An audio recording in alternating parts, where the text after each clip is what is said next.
dua bagian, yaitu dibentuk oleh tulang bagian yang keras, lunak, dan dibentuk oleh otot ataupun ligamen. Tulang yang bentuk panggul dibagi menjadi dua, bagian atas yang lebar disebut panggul besar atau pelvic major yang mendukung isi perut, sedangkan bagian bawah atau disebut dengan pelvic minor adalah wadah kandungan yang menentukan bentuk jalannya lahir, yang mana keduanya dipisahkan oleh linea terminalis. Bagian atas dari linea terminalis adalah pelvic major atau biasa disebut dengan false pelvic, sementara bagian bawahnya adalah pelvic minor atau true pelvic. Nah, pelvic dibagi menjadi beberapa bagian. Yang pertama itu os coxa atau biasa disebut dengan pangkal paha, dibagi menjadi tiga bagian, yaitu os ilium, pubis, dan isium. Terus selanjutnya itu ada sacrum, selanjutnya itu ada os cocci, berbentuk segitiga dan terdiri atas 3 sampai 5 ruas dengan yang bersatu. Pada persalinan tulang ini dapat bertolak sedikit ke belakang hingga ukuran pintu panggul bawah bertambah besar.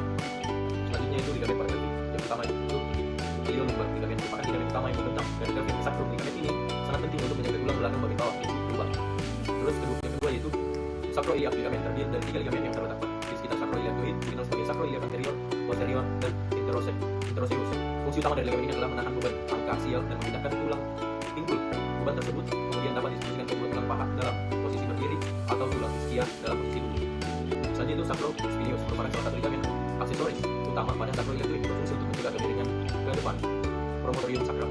Selanjutnya yang keempat itu adalah sacromegatrus, merupakan pita fibrosa tebal yang memanjang dari ilium posterior sacrum lateral dan tulang hingga tuberositas ischia. Fungsinya itu memberikan stabilitas pada sacroiliacoid dan memperkuat hubungan antara tulang pelvic dan tulang panggul bagian belakang, terutama bagian lumbar. Yang kelima itu pubis ligamen atau ligamen pubis. Ligamen ini dibagi menjadi dua, superior dan lateral. Pubis lainnya sementara ligamen pubis inferior berbentuk lengkungan juga menyilang dari satu ramus pubis ke ramus pubis berikutnya. Fungsi utamanya menerima dan menahan beban tekanan dari seluruh tubuh bagian atas dan memfasilitasi persalinan secara normal. Yang keenam yaitu inguinal ligamen. Inguinal ligamen membentang dari spina iliaca anterior superior ke tuberculum pubis secara ipsilateral, berfungsi sebagai tempat meledaknya musculus oblique abdomen dan pelvis, merupakan fleksibilitas pada pinggul dan menyangga jaringan lunak di area selangkangan. Yang ketujuh yaitu lacunar ligamen, merupakan kelanjutan dari ligamen inguinalis. Ligamen ini merupakan pita fibrosa pendek yang membentang di antara ligamen lingualisis dan pectineal. Yang ke-8 adalah inguinal. Ligamen merupakan kelanjutan dari ligamen lacuna di sepanjang garis pectium os pubis. Nah, selanjutnya kita masuk di jenis panggul. Di sini ada 4 jenis. Yang pertama ada ginecoid, di mana bentuk ini kebanyakan dimiliki oleh orang.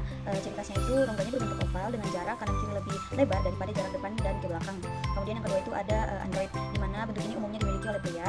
Ciri khasnya yaitu rongga panggul yang sempit dan berbentuk seperti hati. Kemudian yang ketiga itu ada platypeloid, di mana ciri-ciri rongganya itu dia pipi, kemudian dengan diameter kanan ke kiri itu dia jauh lebih besar daripada diameter depan ke belakang. Kemudian yang terakhir itu ada anthropoid, di mana ciri-ciri rongganya ini dia lonjong seperti telur dengan diameter depan ke belakangnya itu lebih panjang daripada diameter kanan ke kiri.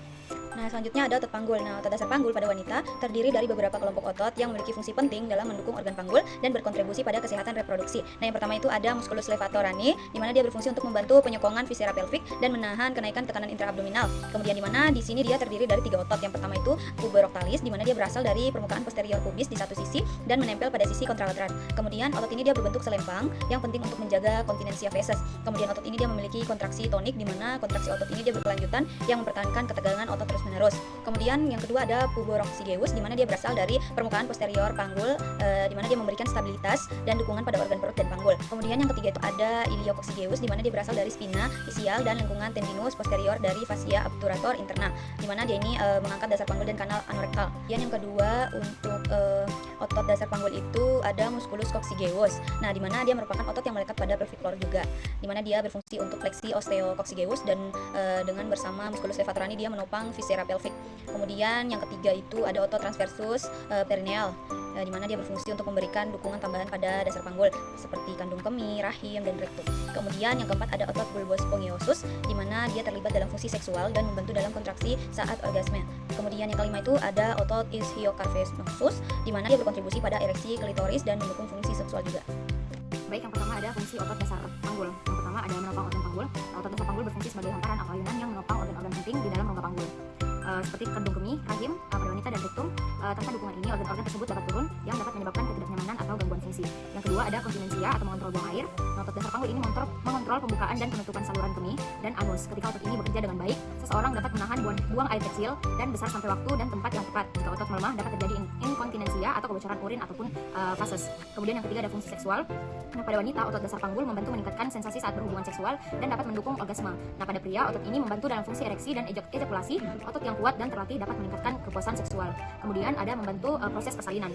Nah, selama persalinan, otot dasar panggul meregang untuk membantu bayi keluar melalui jalan lahir. Kemudian otot ini juga membantu mengatur tekanan dan kontraksi selama mengejan. Kemudian setelah melahirkan, penguatan otot dasar panggul penting untuk pemulihan fungsi normal. Kemudian yang kelima ada stabilisasi postur dan inti tubuh. Nah, otot dasar panggul bekerja bersama dengan otot perut, punggung bawah, dan diafragma untuk menjaga stabilitas inti tubuh. Fungsi ini penting untuk postur tubuh yang baik, keseimbangan, serta pencegahan nyeri punggung bawah ataupun cedera saat bergerak dan beraktivitas. Kemudian ada definisi disfungsi otot dasar panggul. Nah, disfungsi otot dasar panggul ini adalah kondisi ketika otot-otot dasar panggul tidak berfungsi secara normal. Otot-otot ini berperan penting dalam menopang organ-organ dalam panggul seperti kandung kemih, rahim, dan rektum, dan juga mengontrol buang air kecil dan besar serta mendukung fungsi seksual. Nah, ketika otot-otot ini mengalami kelemahan atau ketegangan berlebihan ataupun bisa juga kehilangan koordinasi, maka dapat muncul berbagai gangguan yang dikenal sebagai disfungsi otot dasar panggul. Selanjutnya ada definisi inkontinensi urin. Nah, jadi inkontinensi urin ini merupakan sebagai keluarnya urin yang tidak dapat dikontrol atau tidak bisa dikendalikan secara objektif, dapat diperlihatkan dan merupakan suatu masalah sosial atau higienis. Kemudian ini merupakan memberikan perasaan yang tidak nyaman sehingga menimbulkan dampak terhadap kehidupan sosial, psikologi, aktivitas seksual dan pekerjaan. Juga menurunkan hubungan interaksi sosial dan interpersonal. Selanjutnya itu ada etiologi dasar panggul. Penyebab difungsi dasar panggul ini belum dipahami dengan baik. Tidak ada kejadian atau faktor pemicu spesifik yang umum diidentifikasi sebagai etiologi PD. Tetapi beberapa faktor dapat dibahas di dalam hipertonisitas yang terkait dengan kesulitan buang air kecil dan buang air besar, mungkin terkait dengan teknik evaluasi yang buruk, upaya kebiasaan untuk menghindari buang air besar atau kecil yang mungkin merupakan faktor yang mempengaruhi gaya hidup. Buang air besar tidak sinergis dapat dimulai sejak masa kanak-kanakan. Trauma, bedah atau obstetrik dapat menyebabkan nyeri otot dan hipertonisitas dasar panggul. Pelecehan seksual telah dikaitkan dengan nyeri panggul kronis, postur, gaya perjalanan, dan asimetri rangka dapat menyebabkan nyeri otot panggul, penyakit neuromuskular degeneratif, cedera saraf, tulang belakang, dan cedera punggung bawah atau pembedaan dalam menyebabkan difungsi panggul. Dyspareunia akibat vaginismus atrofi atau vulvodynia dapat menyebabkan kontraksi otot yang menekan sehingga mengakibatkan nyeri panggul. Implikasi usus besar, endometriosis, sinusitis interstisial adalah beberapa sindrom visceral yang dapat menyebabkan nyeri PFD. Di mana sekali lagi gejala PFD seringkali terkait antara masalah urologi, ginekologi, dan kolelaktal. Hubungan melalui regulasi normal terhadap fungsi usus, kandung kemih, dan seksual dapat menjelaskan interaksi sindrom nyeri panggul. Relaksasikan otot, agen penghambatan alfa, penghambatan saluran kalsium, dan metildopa dapat meningkatkan relaksasi otot polos dan rangka yang mungkin mengkontraksi terhadap inkontinensia yang mungkin memiliki efek adiktif yang menyebabkan keraguan dan retensi urin. Faktor tambahan yang berkontribusi terhadap PFD meliputi bertambahnya usia, obesitas, melahirkan, dan hiperteksonomi. Patofisiologi disfungsi dasar panggul. Jadi patofisiologi disfungsi pada dasar panggul ini merujuk pada gangguan atau kelainan yang terjadi pada struktur dan fungsi otot-otot, ligamen, dan jaringan di sekitar dasar panggul. Panggul merupakan area tubuh yang sangat penting karena mendukung organ-organ internal seperti kandung kemih, rahim, rektum, serta saluran pencernaan dan reproduksi. Gangguan pada dasar panggul dapat menyebabkan berbagai masalah baik fungsional maupun struktural. Jadi untuk beberapa jenis patofisiologi disfungsi pada dasar panggul itu ada prolaps organ panggul. Prolaps terjadi ketika otot dan jaringan penopang dasar panggul melemah, menyebabkan otot-otot organ-organ yang seperti kandung kemih, rahim, atau rektum itu turun dan menonjol ke dalam vagina. Kedua, inkontinensia urin. Jadi ini ketidakmampuan untuk mengendalikan buang air kecil akibat lemahnya otot dasar panggul. Ketiga, disfungsi seksual. Ketegangan atau kelemahan otot-otot dasar panggul dapat menyebabkan gangguan dalam fungsi seksual. Keempat itu nyeri panggul kronis. Ketegangan otot atau cedera pada jaringan dasar panggul dapat menyebabkan rasa sakit yang berkelanjutan di area panggul. Kelima, otot dasar panggul yang tegang. Jadi kelainan ini melibatkan ketegangan berlebihan pada otot-otot dasar panggul yang menyebabkan ketidaknyamanan bahkan rasa nyeri. Terakhir itu disfungsi otot dasar panggul. Ini dapat berupa kelemahan atau ketegangan berlebihan pada otot-otot dasar panggul yang mengganggu kemampuan untuk mendukung organ-organ di area panggul. Faktor risiko disfungsi dasar panggul. Jadi di faktor risikonya itu ada 4, yaitu persalinan, usia, obesitas, serta gaya hidup. Jadi pada persalinan ini diakibatkan oleh bayi yang besar. Jadi bayi besar ini dengan berat 4 kilo lebih dapat menyebabkan trauma pada otot, saraf, serta jaringan ikat pada dasar panggul. Jadi ini menyebabkan tegangan berlebihan yang melemahkan struktur penyangga atau otot pada disfungsi dasar panggul, pada otot dasar panggul. Selanjutnya persalinan lama. Jadi persalinan lama juga ini dapat menyebabkan disfungsi dasar panggul akibat tekanan yang berkepanjangan atau tekanan yang lama pada dasar panggul, sehingga menyebabkan kerusakan saraf serta melemahnya otot pada panggul. Kemudian ada usia. Jadi usia ini seperti penurunan elastisitas pada jaringan seperti otot itu seiring bertambahnya usia, kolagen dan elastin dalam jaringan ikat berkurang yang menyebabkan struktur menjadi kendur. Selanjutnya menopause. Jadi menopause itu mengurangi aliran darah atau regenerasi jaringan yang melemahkan otot atau ligamen yang ligamen penyangga pada otot pada dasar panggul. Selanjutnya obesitas. Jadi obesitas ini juga dapat menyebabkan disfungsi dasar panggul seperti berat badan berlebihan. Ini diakibatkan oleh memperberat kerja otot-otot pada panggul yang mengakibatkan otot-otot itu mengalami gangguan. Selanjutnya gaya hidup. Jadi gaya hidup ini seperti kebiasaan menahan buang air besar atau buang air kecil. Jadi kebiasaan ini dapat menyebabkan peningkatan intraabdomen kronis dan regangan berulang pada dasar panggul. Kebiasaan ini juga dapat memicu disfungsi koordinasi otot puborectalis yang berujung pada konstipasi dan inkontinensia urin. Nah, baik, selanjutnya ada definisi inkontinensi urin. Nah, jadi inkontinensi urin ini merupakan sebagai keluarnya urin yang tidak bisa dikontrol atau yang tidak bisa dikendalikan secara objektif dapat diperlihatkan dan merupakan suatu masalah sosial atau higienis. Kemudian ini merupakan memberikan perasaan yang tidak nyaman sehingga menimbulkan dampak terhadap kehidupan sosial, psikologi, aktivitas seksual dan pekerjaan. Juga menurunkan hubungan interaksi sosial dan interpersonal.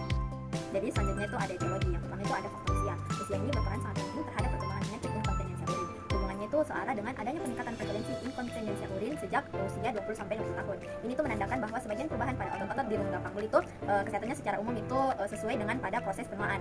Jadi faktor yang kedua itu ada kehamilan dan melahirkan. Diketahui bahwa inkontinensia urin itu sering terjadi pada kehamilan dengan prevalensi antara 30-60%. Namun mayoritas akan sembuh pada 6-12 bulan setelah melahirkan. Faktor selanjutnya itu ada menopause. Nah, setelah terjadi menopause, tubuh itu mengalami penurunan hormon estrogen. Kekurangan hormon dapat menyebabkan perubahan pada jaringan di sekitar kandung kemih dan saluran kemih yang berperan dalam munculnya gejala inkontinensia seperti sering buang air kecil dan kegusaran urin.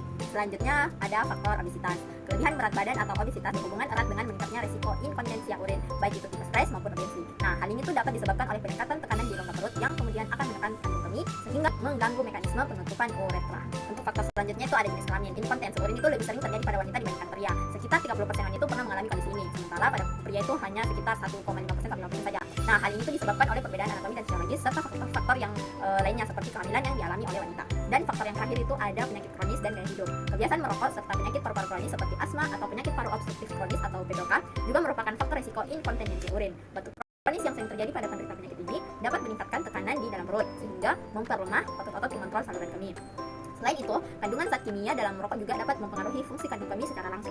Patofisiologi disfungsi dasar panggul. Jadi patofisiologi disfungsi pada dasar panggul ini merujuk pada gangguan atau kelainan yang terjadi pada struktur dan fungsi otot-otot, ligamen, dan jaringan di sekitar dasar panggul. Panggul merupakan area tubuh yang sangat penting karena mendukung organ-organ internal seperti kandung kemih, rahim, rektum, serta saluran pencernaan dan reproduksi. Gangguan pada dasar panggul dapat menyebabkan berbagai masalah baik fungsional maupun struktural. Jadi untuk beberapa jenis patofisiologi disfungsi pada dasar panggul itu ada prolaps organ panggul. Prolaps terjadi ketika otot dan jaringan penopang dasar panggul melemah, menyebabkan otot-otot organ-organ seperti kandung kemih, rahim atau rektum itu turun dan menonjol ke dalam vagina. Kedua, inkontinensia urin. Jadi ini ketidakmampuan untuk mengendalikan buang air kecil akibat lemahnya otot dasar panggul. Ketiga, disfungsi seksual. Ketegangan atau kelemahan otot-otot dasar panggul dapat menyebabkan gangguan dalam fungsi seksual. Keempat itu nyeri panggul kronis. Ketegangan otot atau cedera pada jaringan dasar panggul dapat menyebabkan rasa sakit yang berkelanjutan di area panggul. Kelima, otot dasar panggul yang tegang. Jadi kelainan ini melibatkan ketegangan berlebihan pada otot-otot dasar panggul yang menyebabkan ketidaknyamanan bahkan rasa nyeri. Terakhir itu disfungsi otot dasar panggul. Ini dapat berupa kelemahan atau ketegangan berlebihan pada otot-otot dasar panggul yang mengganggu kemampuan untuk mendukung organ-organ di area panggul. Nah, kemudian ada komplikasi inkontinensia urin ketiga. Yang pertama yaitu masalah kulit seperti ruam, infeksi kulit dan luka dapat terjadi karena kulit yang selalu basah. Kemudian yang kedua ada infeksi saluran kulit. Nah, ini inkontinensia menyebabkan resiko terjadinya infeksi pada saluran kulit. Nah, kemudian yang ketiga dan terakhir ini dampak pada kehidupan pribadi mempengaruhi kehidupan sosial, pekerjaan dan hubungan pribadi. Oke, siap. Ini masuk pada klasifikasi dari inkontinensia urin. Inkontinensia urin ini dibagi menjadi dua, yaitu ada inkontinensia urin akut atau transitinens dan juga inkontinensia urin kronik atau persistent incontinence. Nah, yang pertama kita bahas itu ada inkontinensia urin akut. Nah, jadi inkontinensia urin akut ini dia bersifat sementara dan juga dapat disembuhkan. Nah, dia juga terjadi secara mendadak dengan durasi kurang dari 6 bulan. Nah, biasanya inkontinensia urin ini dia berkaitan dengan kondisi medis akut atau masalah iatrogenik. Penyebabnya itu bisa karena kondisi akut seperti infeksi saluran kemih, efek samping obat-obatan, konstipasi berat ataupun gangguan psikologis. Nah, penyebabnya ini bisa disingkat dengan DEPERS, yaitu delirium atau kondisi kebingungan mental akut yang dapat mengganggu kesadaran dan juga kontrol terhadap kandung kemih. Terus ini itu infeksi dan inflamasi yang mana seperti infeksi saluran kemih atau ISK ataupun peradangan pada kandung kemih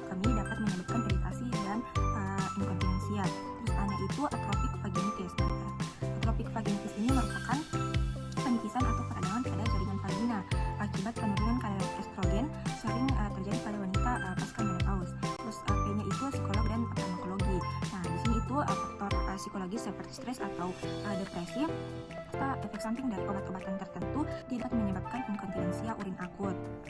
Untuk selanjutnya itu ada eksif urin produktif, yang mana produksi urin yang berlebihan akan akibat diabetes, konsumsi cairan berlebihan ataupun penggunaan diuretik. Terus itu restriksi mobilisasi, itu keterbatasan mobilisasi akibat penyakit adera yang mana itu dapat menghambat kemampuan seseorang untuk mencapai toilet tepat waktu, sehingga dia bisa menyebabkan inkontinensia urin akut. Terus itu restrictive mobility, maksudnya itu penurunan kondisi fisik lain yang dapat mengganggu mobilitas untuk mencapai toilet. Terus S-nya itu stool infection, infeksi fases atau penumpukan tinja keras di rektum. Ini dapat menyebabkan kondisi dan juga dapat menyebabkan inkontinensi urin akut.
Jadi nama pasien Ibu Jani, dia berumur 47 tahun, orang di Sudiang, pekerjaannya ibu rumah tangga, dan tidak memiliki hobi. Untuk vital sign itu melakukan baris tekanan darah pasien itu 120 per detik. Untuk berat badan 53 gram, tingginya 156 cm, dan dilakukan juga pemeriksaan denyut nadi. Dan pasien itu 80 kali per menit, heart rate-nya itu 20 kali per menit. Untuk pasien normal 36,3 detik. Nah, selanjutnya masuk pada selektif. Nah, pada minggu yang lalu dia bersalin normal. Nah, pasien ini melahirkan anak kecilnya, dua anak sebelum juga melahirkan mal. Terus pasien setelah bersalin itu mengeluarkan ASI, tapi tidak lancar. Dan juga terus untuk keluarnya itu pasien pasien melakukan keluhan di sekitar pasca persalinan anak ketiganya. Terus pasca keseharian kuliah saat buang akibat rasa nyeri yang dirasakan. Nah, seringkali juga pasien ini mengeluarkan pasien batuk bersin tanpa disadari. Persalinan sebelumnya anak pertama dan kedua pasien itu pasien keluhan nyeri tapi tidak dirinya. Itu pasien orang diri juga pasien cemas atau kondisi terburuk juga sih saat kurangnya pasca persalinan riwayat penyakit di B4 Objeknya dari insert itu 4 perawat pasien 40 pada waktu ada perubahan postur tubuh dan juga terjadi ketegangan otot palunya. Untuk jenis pasien mampu ambulasi miring dan juga kiri, pasien mampu marubasi dari baring ke duduk secara mandiri, dan pasien mampu berjalan dengan irama tapi lambat. Kemudian palpasi untuk udemnya tidak ada, suhunya dalam batas normal. Kemudian dilakukan palpasi pada perineum dan juga dilakukan palpasi pada rektumnya. Selanjutnya saya akan melakukan PSJD pada area pelvic pasien. Ibu sakit kayak begini, ada nyeri kita rasa. Coba lakukan sendiri. Coba lawan tahanan. Nyeri? Ke belakang lagi kayak gini. Nyeri? Coba sendiri. Nyeri? Coba kita lawan ini tahanan. Nyeri? Baik, untuk spesifikas yang pertama itu ada dokter. Di sini tuh pasien di posisi duduk, kemudian pasien diminta untuk tarik nafas, kemudian dijerat untuk rakus. Nah, ini tuh hasilnya positif dapat ada urin keluar dengan indeks pasien itu adanya kelemahan otot dasar paru. Baik, selanjutnya itu ada di posisi resting test. Dan di posisi itu kita memposisikan pasien berbaring, kemudian kemudian kita menekan pasien dan suruh pasien untuk angkat nafas. Ini tuh hasil negatif atau indeks prestasinya itu tidak ada. Baik, untuk selanjutnya itu ada kali eksepsinya. Pasien itu berbaring dan meminta pasien untuk mengangkat nafas juga.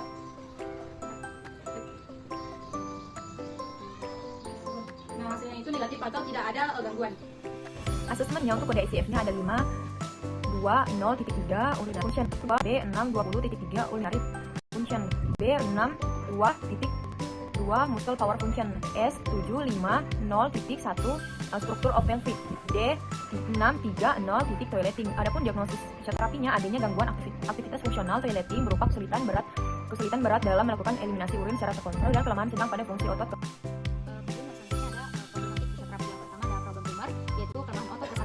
Kemudian ada problem sekunder yaitu kecemasan, problem kompleks yaitu gangguan ADL atau toileting. Kemudian pada tujuan fisioterapi, pada tujuan jangka pendek mengurangi kecemasan, meningkatkan kekuatan otot dasar panggul, pada tujuan jangka panjang mengembalikan kemampuan fungsional ADL toileting. Baik, jadi adapun program fisioterapi yang pertama yaitu kecemasan, kita berikan komunikasi terapeutik dengan dosis frekuensi saat pasien terapi, intensitas pasien fokus, type-nya itu interpersonal approach dan time-nya selama kaki. Kemudian yang kedua ada kelemahan otot dasar panggul, kita berikan strengthening dengan dosis frekuensi 1 kali setelah repetisi dengan dosis 1 kali sehari, intensitas 8 repetisi, type-nya pelvic floor exercise atau kegel exercise, kemudian time-nya 10-15 menit. Kemudian yang ketiga dan yang kita berikan modalitas terapi bioseptic dengan dosis frekuensi 1 kali sehari, intensitas fokus, type-nya elektromyografi dan time-nya 15 menit. Kemudian yang keempat ketegangan otot dasar panggul, ini kita berikan modalitas aktivitas koordinasi dengan dosis frekuensi 2 kali sehari, intensitas 8 repetisi, type-nya latihan koordinasi dan time-nya 12 menit. Kemudian yang kelima gangguan postur, ini kita berikan modalitas terapi exercise terapi dengan dosis frekuensi 1 kali sehari, intensitas dalam hitungan 2 repetisi, type-nya cat and cow, kemudian time-nya 2 menit. Kemudian yang terakhir ada gangguan ADL, kita berikan modalitas terapi exercise terapi dengan dosis frekuensi 1 kali sehari, intensitasnya dalam hitungan 2 repetisi, type-nya isometric exercise dan time-nya selama 10 menit. Nah, jadi ini merupakan suatu intervensi strengthening exercise seperti kegel exercise untuk pelemahan otot dasar panggul. Jadi ini seperti kita tujuannya terus aktif.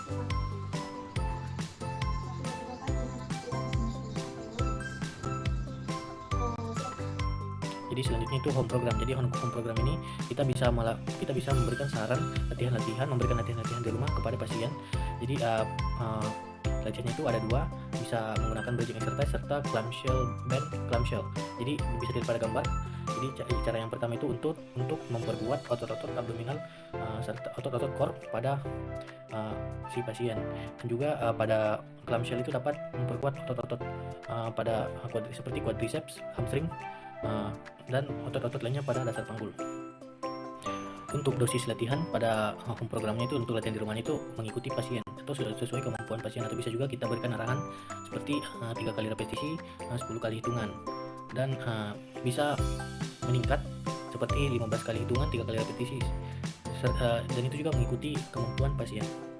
Selanjutnya modifikasi program. Jadi modifikasi program ini mengikuti perubahan patofisiologi dan hasil evaluasi pada pasien, sehingga dosis dan intensitas latihan dapat ditingkatkan jika kondisi makin membaik. Modifikasi program fisioterapi yang dapat diberikan seperti pelvic floor exercise dan pelvic delt exercise.